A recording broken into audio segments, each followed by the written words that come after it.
రెండు థింగ్స్ ఇక్కడ చాలా గ్రేట్ అండి.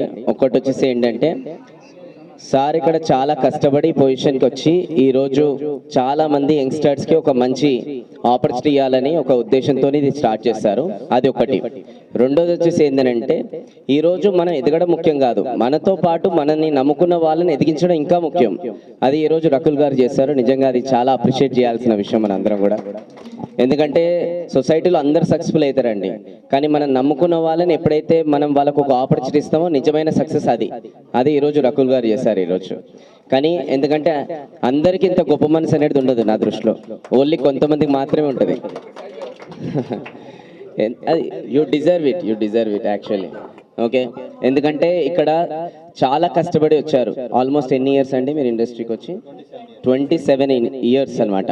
ఒక 27 ఇయర్స్ నుంచి ఒక పర్సన్ ఇంత కష్టపడి ఈరోజు ఒక్కొక్క ఇటుక అనేది కడితే ఈరోజు ఇది ఎస్టాబ్లిష్ అయ్యిందనమాట. ఓకే, సో అలాంటిది ఈరోజు చాలామంది యంగ్స్టర్స్కి ఎవరైతే రాబోయే టైంలో ఒక మంచి స్పెషల్గా ఉమెన్స్కి అయితే ఇంకా చాలా బాగా ఆపర్చునిటీ అనేది ఇవ్వబోతున్నాడు అనమాట. అది మామూలు విషయం అయితే కాదు అది. ఎందుకంటే సొసైటీలో ఇలాంటి వాళ్ళు చాలా హర్దు ఉంటారనమాట. నేను ఆల్మోస్ట్ లాస్ట్ 3-4 మంత్స్ నుంచి చూస్తున్నాను అనమాట. He's very down to earth, he's very humble అనమాట. And his commitment towards success అనేది చాలా హార్డ్ వర్కర్ అనమాట. ఓకే, సో ఇక్కడ వచ్చిన వాళ్ళందరూ కూడా దయచేసి సపోర్ట్ చేయాలి, మీరు అందరూ బ్లెస్ చేయాలి. సో ఇంకా 10 ఇంతలు ఎదగాలని నేను మనస్ఫూర్తిగా కోరుకుంటున్నాను. అలానే thank you so much for coming and thank you so much. మీకు కూడా all the very best. Thank you.